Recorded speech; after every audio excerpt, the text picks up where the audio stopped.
आज से 44 साल पहले पाकिस्तान की अदालतों ने मुल्क के वजीर आजम जुल्फिकार अली भुट्टो को फौजी आमरीत के दौरान सजाए मौत सुनाई। बाद में इस फैसले के तहत उन्हें फांसी भी दे दी गई और जुल्फिकार अली भुट्टो को दी गई इस सजाए मौत को आज तक अदालती कत्ल करार दिया जाता है। जबकि आज सुप्रीम कोर्ट के 9 रुकनी बेंच ने आसिफ अली जरदारी की तरफ से दायर करदा भुट्टो केस से मुतालिक सदारती रेफरेंस पर समाअत की है और अदालती कार्रवाई देखने के लिए बाकायदा पीपल्स पार्टी के चेयरमैन बिलावल भुट्टो जरदारी और साबिक सदर आसिफ अली जरदारी भी कमरा अदालत में मौजूद थे और बिलावल भुट्टो ने इस केस में फरीक बनने की दरख्वास्त भी दायर कर दी है। साथ ही अटॉर्नी जनरल ने आज अदालत में वाजे किया है कि उन्हें हिदायत मिली है कि हुकूमत इस रेफरेंस को चलाना चाहती है। इसके अलावा अहमद रजा कसूरी भी आज की समाअत में पेश हुए, जिनके वालिद के कत्ल के इल्जाम में जुल्फिकार अली भुट्टो को फांसी की सजा सुनाई गई थी और उन्होंने अदालत से दरख्वास्त की कि इस केस में उन्हें भी सुना जाए। साथ ही अदालत ने इस केस की बराह रास्त नशरियात दिखाने की मंजूरी भी दे दी और इस केस में 9 अदालती मुआवनीन भी मुकर्रर करने का फैसला करते हुए अदालत ने केस की मजीद समाअत जनवरी के दूसरे हफ्ते तक मुलतवी कर दी है और कहा है कि जनवरी से सदारती रेफरेंस की समाअत रोजाना की बुनियाद पर होगी। आज की समाअत में जुल्फिकार अली भुट्टो के केस से मुतालिक जियो न्यूज़ पर चलने वाले इंटरव्यूज़ का जिक्र भी हुआ और फिर अदालत ने जियो न्यूज़ के पास जुल्फिकार अली भुट्टो केस से मुतालिक इंटरव्यूज़ और क्लिप्स का रिकॉर्ड फराहम करने की हिदायत कर दी। यानी इस वक्त सुप्रीम कोर्ट में उसके अपने ही माजी के मुतनाज़ फैसले से मुतालिक समाअत जारी है। एक ऐसा फैसला जिसके जरिए पाकिस्तान की सुप्रीम कोर्ट ने न सिर्फ एक साबिक वज़ीर आज़म के अदालती कत्ल में सहूलतकार का किरदार अदा किया बल्कि अपनी साख पर एक ऐसा धब्बा लगा दिया जिसे कभी भी मिटाया नहीं जा सकता, जिसका इजाला नहीं किया जा सकता। और इस केस में पाकिस्तान की सबसे बड़ी अदालत ने एक मुतनाज़ तरीन फैसला देने के लिए फौजी क़यादत के साथ जो समझौता किया था, उसके बाद से पाकिस्तान की सुप्रीम कोर्ट ने मज़ीद ज़वाल ही ज़वाल देखा और साबिक वज़ीर आज़म जुल्फिकार अली भुट्टो से मुतालिक अदालती फैसले के खिलाफ जो रेफरेंस इस वक्त सुप्रीम कोर्ट में ज़ेर समाअत है, उसे 12 साल पहले 2011 में पीपल्स पार्टी के शरीक चेयरमैन और उस वक्त के सदर आसिफ अली जरदारी ने बतौर सदर सुप्रीम कोर्ट में दायर किया था और जुल्फिकार अली भुट्टो फांसी केस के फैसले से मुतालिक अदालत की राय मांगी थी। इस रेफरेंस में बुनियादी तौर पर 5 सवाल उठाए गए थे, जिसमें पहला सवाल यह था कि क्या जुल्फिकार अली भुट्टो के कत्ल का ट्रायल आइन में दर्ज बुनियादी इंसानी हुकूक के मुताबिक था। दूसरा सवाल यह था कि क्या जुल्फिकार अली भुट्टो को फांसी की सजा देने का सुप्रीम कोर्ट का फैसला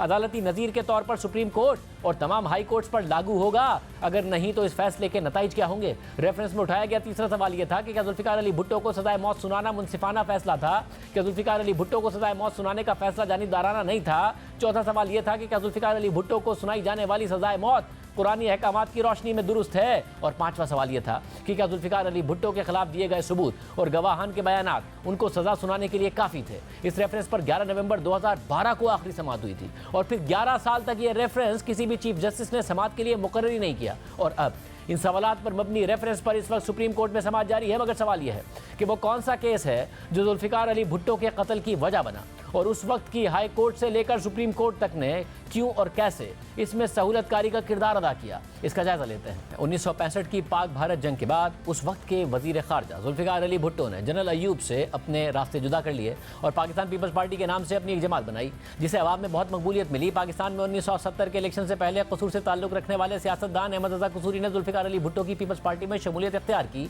और लाहौर से पार्टी टिकट पर कौमी असम्बली का इलेक्शन भी जीता। मगर जब पाकिस्तान पीपल्स पार्टी 1972 में इख्तियार में आई तो पीपल्स पार्टी के अंदर जुल्फिकार अली भुट्टो से नाराज लोगों का एक छोटा सा ग्रुप बन गया, जिसकी क़यादत अहमद रजा कसूरी कर रहे थे, जो जुल्फिकार अली भुट्टो की मुख्तलिफ पॉलिसीज़ के नाकिद बन गए। और फिर 11 नवंबर 1974 को अहमद रजा कसूरी अपने घर वालों के साथ लाहौर में शादमान कॉलोनी से मॉडल टाउन में वाक़ अपने घर जा रहे थे तो उनकी गाड़ी पर मुख्तलिफ अतराफ से फायरिंग हो जाती है और अहमद रजा कसूरी गाड़ी रोकने की बजाय सर नीचे करके उसे चलाते रहे। इसी दौरान अहमद रजा कसूरी के साथ गाड़ी की फ्रंट सीट पर बैठे उनके वालिद नवाब मोहम्मद अहमद कसूरी उनके कंधे पर आ गिरे, क्योंकि नवाब मोहम्मद अहमद खान के सर में गोलियां लग चुकी थीं और वो खून में लथपथ हो चुके थे। और फिर उनके बेटे तेज़ी के साथ गाड़ी लाहौर के यूनाइटेड क्रिश्चियन अस्पताल ले जाते हैं और वहाँ नवाब अहमद खान कसूरी का ऑपरेशन शुरू कर दिया जाता है। और इसी दौरान पुलिस एहलकार भी अस्पताल पहुँच जाते हैं और उस वक्त के इलाकाई SHO अब्दुल हई नियाज़ी अहमद रजा कसूरी से पूछते हैं कि आपको इस हमले के पीछे किस पर शक है। तो अहमद रजा कसूरी इस सवाल के जवाब में जुल्फिकार अली भुट्टो का नाम ले देते हैं।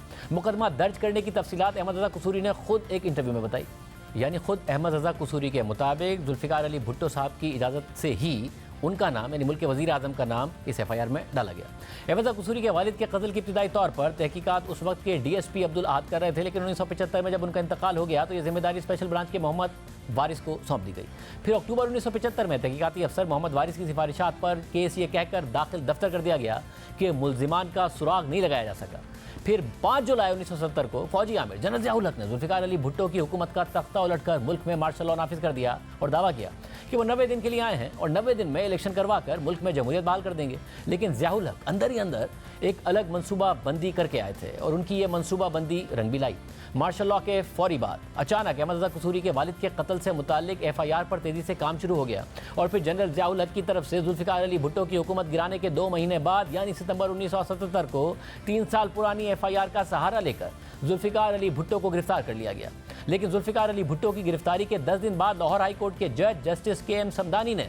जुल्फ़िकार अली भुट्टो को जमानत पर रिहा कर दिया, जिसके नतीजे में मुबैना तौर पर जस्टिस समदानी को फौरी तौर पर ओहदे से हटा दिया गया और 3 दिन बाद जुल्फ़िकार अली भुट्टो को दोबारा इसी केस में मार्शल लॉ के तहत गिरफ्तार कर लिया गया। इसी दौरान लाहौर हाई कोर्ट में नए जजेस तैनात हुए और ज़ियाउल हक के मार्शल लॉ में लाहौर हाई कोर्ट के जज मौलवी मुश्ताक हुसैन को लाहौर हाई कोर्ट का चीफ जस्टिस बना दिया गया। अहम बात यह है कि मौलवी मुश्ताक, जिनका ताल्लुक जनरल ज़िया के आबाई शहर जालंधर से था, उनकी ख्वाहिश के बावजूद उन्हें जुल्फ़िकार अली भुट्टो ने अपनी हुकूमत में लाहौर हाई कोर्ट का चीफ जस्टिस नहीं बनने दिया था और इसी वजह से वो जुल्फ़िकार अली भुट्टो से नाराज़ थे। लेकिन ज़ियाउल हक ने जुल्फ़िकार अली भुट्टो की हुकूमत का तख्ता उलटकर जैसे ही 3 साल पुरानी FIR पर उनके खिलाफ कार्रवाई आगे बढ़ाई तो जनरल ज़िया ने मौलवी मुश्ताक हुसैन के ज़ाती इनात का फ़ायदा उठाकर उन्हें लाहौर हाई कोर्ट का चीफ जस्टिस बना दिया। इसी दौरान अहमद रज़ा कसूरी, जिन्होंने लाहौर की सेशन अदालत में अपने वालिद के खिलाफ प्राइवेट कंप्लेंट फाइल की थी और उसमें जुल्फ़िकार अली भुट्टो को मुलजिम के तौर पर नामजद किया था, लेकिन जैसे ही इस केस में शहादतें रिकॉर्ड होना शुरू हो गई तो अहमद रज़ा कसूरी ने मुलजिम के ताकतवर होने की बुनियाद पर यह मुकदमा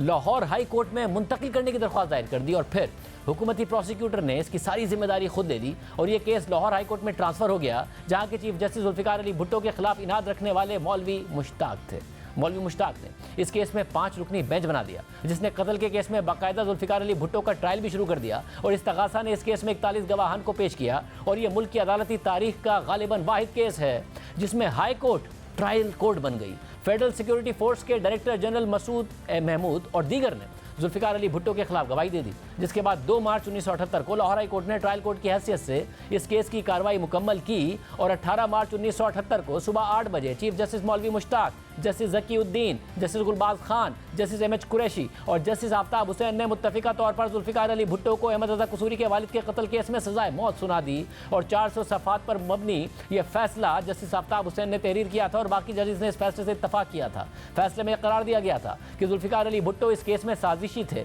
जिन्होंने फेडरल सिक्योरिटी फोर्स को अपनी सियासी मुखालिफिन से बदला लेने के लिए इस्तेमाल किया। हाई कोर्ट के फैसले के बाद जुल्फ़िकार अली भुट्टो के खानदान ने सुप्रीम कोर्ट में उसे चैलेंज किया, जहां मई 1978 में 9 जजेस के सामने ये केस समाअत के लिए मुकर्रर हुआ। वो 9 रुकनी bench chief justice Anwarul Haq समेत justice Mohammad Akram, justice Dorab Patel, justice Abdul Haleem, justice Nasim Hasan Shah, justice Ghulam Safdar Shah, justice Karam Elahi, justice Wahiduddin और जस्टिस कैसर खान पर मुश्तमिल था। मगर chief justice supreme court justice Anwarul हक, जो ज़ियाउल हक के करीब समझे जाते थे, उन्होंने केस की समाअत जुलाई 1978 तक मुलतवी कर दी, क्योंकि तासुर यह था कि इस 9 रुकनी बेंच में से 5 जजेस जुल्फ़िकार अली भुट्टो के खिलाफ दिए जाने वाले सजाए मौत के फैसले के खिलाफ हैं, जिसमें जस्टिस कैसर खान और जस्टिस वहीदुद्दीन भी शामिल थे। मगर जैसे ही दोबारा इस केस की समाअत शुरू हुई तो जस्टिस कैसर खान रिटायर हो चुके थे और जस्टिस वहीदुद्दीन बीमार पड़ गए थे और अब तक ये तनाज़ा बरकरार है कि जस्टिस वहीदुद्दीन क्या वाकई में बीमार हुए थे या जनरल ज़िया ने उन्हें इस केस से अलहदा होने के लिए कह दिया था, क्योंकि वो लाहौर हाई कोर्ट के फैसले के खिलाफ थे। बहरहाल इन दोनों जजेस की अदम मौजूदगी में 6 फरवरी 1979 को सुप्रीम कोर्ट ने 4-3 के तनासुब से जुल्फ़िकार अली भुट्टो को मुजरिम करार दे दिया और उनकी सजाए मौत बरकरार रखी। अक्सरियती जजेस में जस्टिस अनवारुल हक, जस्टिस करम इलाही, जस्टिस नसीम हसन शाह और जस्टिस मोहम्मद अकरम शामिल थे, जबकि फैसले से इख्तलाफ करने वाले जजेस में जस्टिस दुराब पटेल, जस्टिस गुलाम सफदर शाह और जस्टिस मोहम्मद अलीम शामिल थे। फैसले के बाद जुल्फ़िकार अली भुट्टो के खानदान के पास फैसले के खिलाफ नज़रसानी की दरख्वास्त दायर करने के लिए सिर्फ 7 दिन थे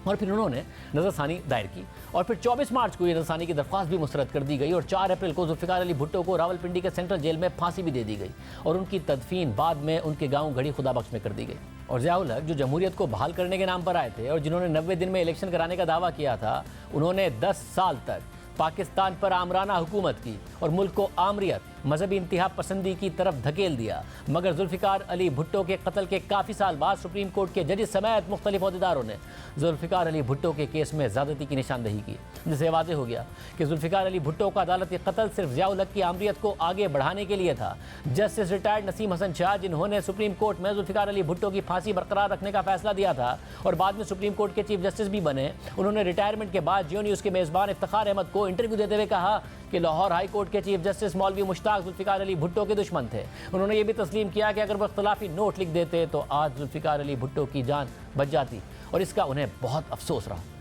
इस इंटरव्यू में जस्टिस नसीम हसन शाह ने यह भी तस्लीम किया कि नौकरी का मसला आता है तो तमाम जज साहिबान इतने बहादुर नहीं होते। जबकि जस्टिस दुराब पटेल, जिन्होंने जुल्फ़िकार अली भुट्टो की सजाए मौत के फैसले से इख्तिलाफ किया था, उन्होंने भी अपने इंटरव्यू में बताया कि जुल्फ़िकार अली भुट्टो के केस में क्या क्या किया गया, कैसे वादा माफ गवाह बनाए गए, कैसे कानून को तोड़ मरोड़ कर उसका इस्तेमाल किया गया। और ये भी बताया कि जस्टिस वहीदुद्दीन जो बीमार हो गए थे, वो इस केस में उनसे मशवरा करते थे और वो भी सज़ा के इख्तिलाफी फैसले पर दस्तखत करने वाले थे। ये तो सुप्रीम कोर्ट के जजेस के बयान थे, मगर रावलपिंडी की जिस जेल में जुल्फ़िकार अली भुट्टो को कैद किया गया था, वहाँ ISI के एक कर्नल रफ़ीउद्दीन को तैनात किया गया था और उनकी जिम्मेदारी ये लगाई गई थी कि भुट्टो केस के दीगर मुल्जिमान से मुलाकात करके उनका हौसला बढ़ाएं ताकि वो अपने बयान से पीछे ना हटें और एक दिन उन्हें माफ़ कर दिया जाएगा, जिसका एतराफ़ खुद कर्नल रफ़ीउद्दीन ने किया।